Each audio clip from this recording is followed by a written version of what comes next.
Hello friends, right now I'm here to give you a demo on how to create a mesh on some random geometry.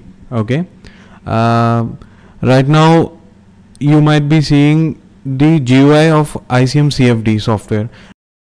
The typical process of creating mesh involves importing the CAD model typically from IGS file, but right now we are not going to deal with complex features as it is a time taking process. Right now I'll create the simple geometry, which is a square duct followed by a simple pipe, circular pipe. On that, how to create a structured mesh using multi-block method. So initially I'm trying to create. Don't worry about what are the steps I'm following or not. This is just to give a overall glimpses on how to create a mesh, how the mesh is being created in ICM CFD.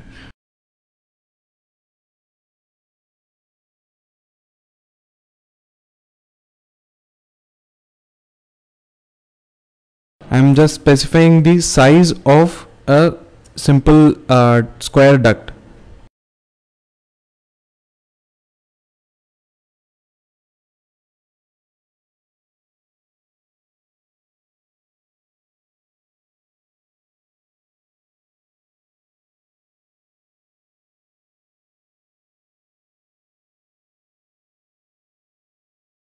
Yeah.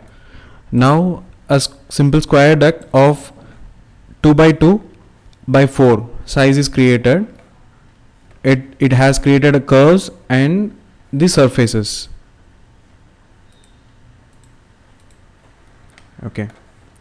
So this is the wireframe view, and if I shade it using solid, like it is shaded. Okay. Now we have created a simple square duct. Followed by that, what we are going to do is we are going to create a circular pipe at the back portion.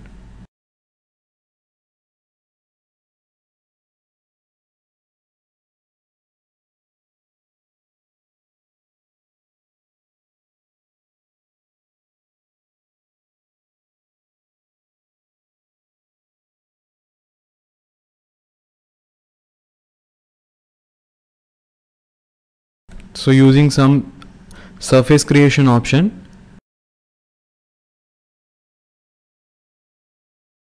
I am choosing the radius of the pipe, circular pipe, and I am fixing the length of the circular pipe using the points.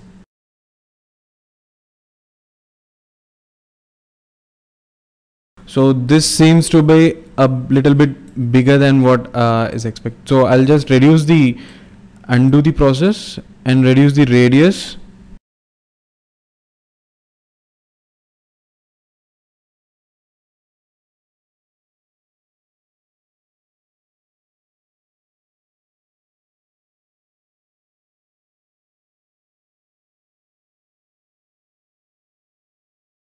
So the next step is creating parts, which is nothing but boundary tags. So for example, this is the way where the flow enters the domain. I'll differentiate it with colors.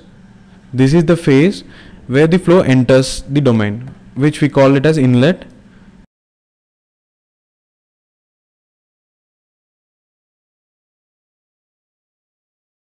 Suppose the flow exits the domain through this phase, so we call it as outlet, and rest of the portion is wall. But here we'll differentiate using different names. One is pipe wall, and let's say square duct, so duct wall.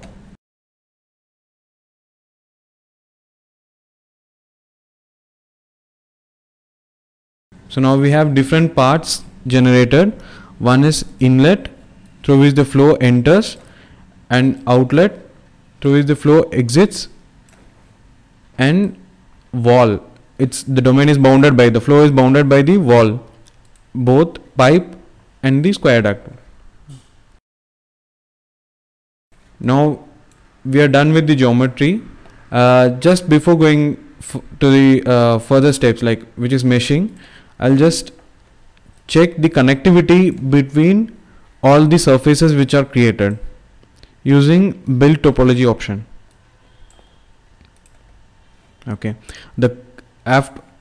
I'll just go one step before. Initially the color of these curves, I'll switch off the surfaces for your understanding. So now we are looking at the colors of the curves. It's like pink in color, and it is a single color. So once we run the build topology, which will tell you the connectivity of the surfaces using different colors. So the red color indicates this line, this particular curve is connected to two different surfaces,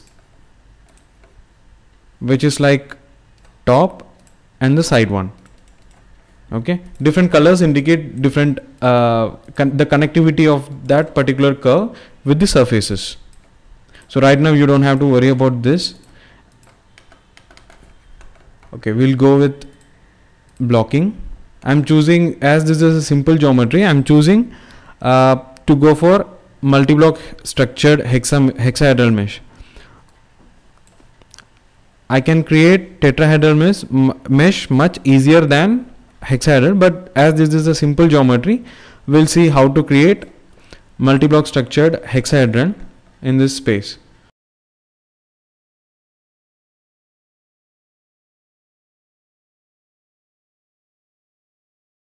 So I'll select the entire space and say create a bounding box, which we used to call as block. Okay, and now this is a monoblock, but if you recollect what you saw in the presentation, there are two different methods in creating block structured mesh. One is monoblock and the multi-block. For this geometry, only single block cannot capture the entire shape of the geometry. So we need to split this bigger bounding box. So now more than one block is involved in capturing the shape. So right now I'll switch off the geometry just to show what I have done. So I have splitted this bigger bounding box into two at the location where the shape of the geometry changes from square to circular. Okay, so I don't have to do anything further to capture the shape of the square duct, because the shape of this left side block is already capturing the square duct. Now I need to do something extra to capture the shape of circular pipe. So now what I have done is I have inserted a block inside the bigger block.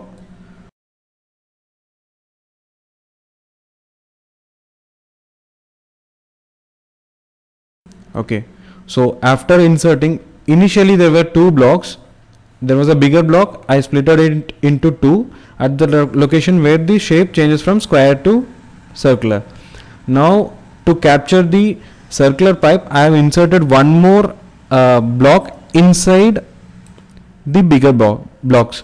So that inside block, the smaller block, is connected to the outer blocks with four that has splitted the outer box into five.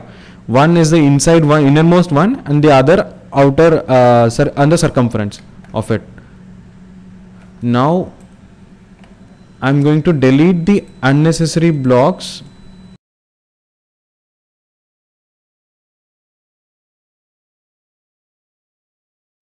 Okay, right now the innermost block which we created to capture it captures the circular duct very well.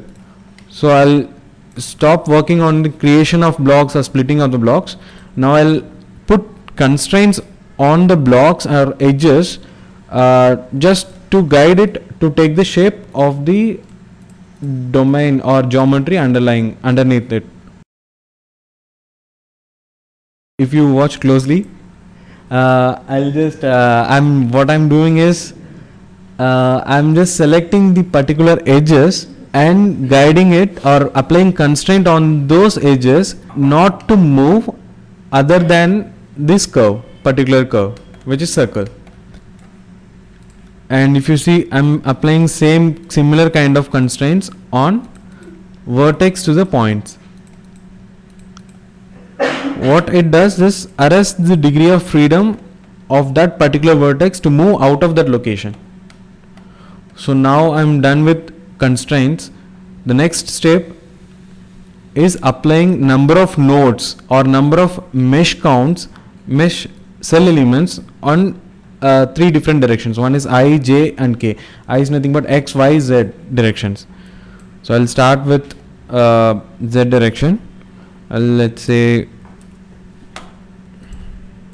particular edge. I selected the particular edge and I gave 31 as number of nodes, and if I show or display the number of cell counts on each and every edge, the edge opposite to that particular edge which I selected also gets the same number of nodes copied.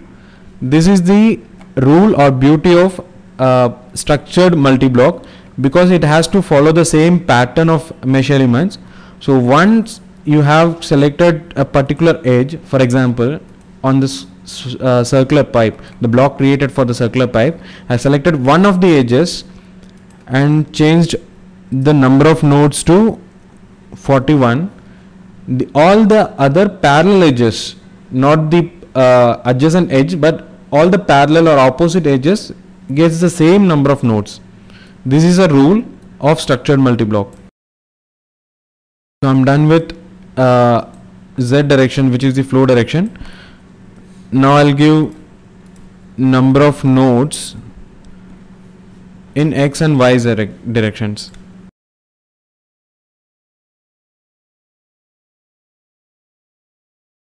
So before exporting the mesh, there is something called pre-mesh, which will let you give an idea of how the mesh will look like.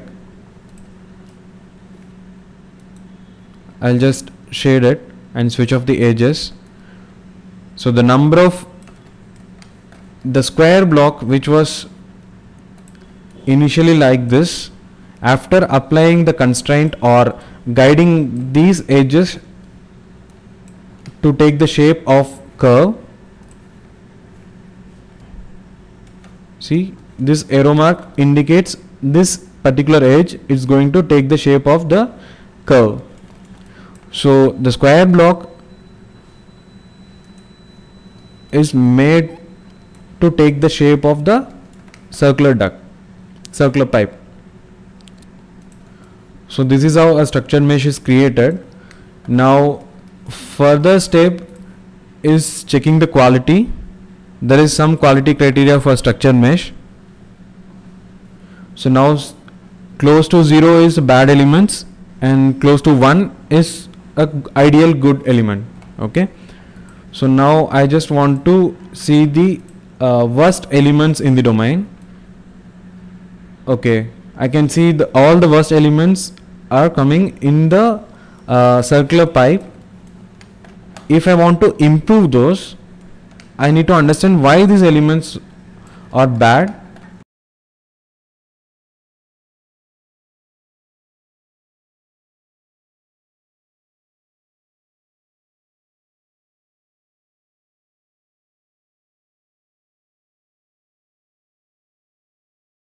It seems all the corner elements of particular block, or I would say block created for a circular duct, or having a skewness. This is not a perfect cube or a perfect hexahedron. So I need to do something else, which is O-grid. Just observe here. See, right now the bad elements are present at the corner, right? So now I want to improve it somehow. So what I'm trying to do is not only improving this, and also I need a boundary layer everywhere in the domain wherever there are walls.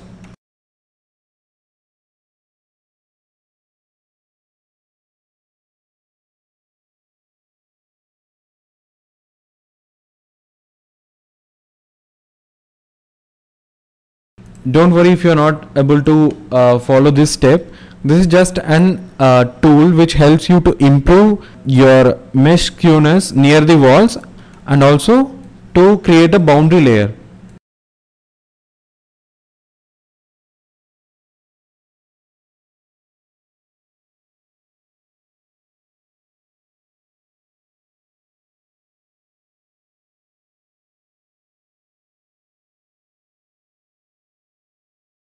See, now the corner elements are replaced by perpendicular elements. I'll just replot the quality. Now the quality of the current mesh is more than 0.5, which is more than sufficient for the Fluent solver or whichever solver is there. So that's it. Okay, just to I'll go back one step behind and just to show you the difference before.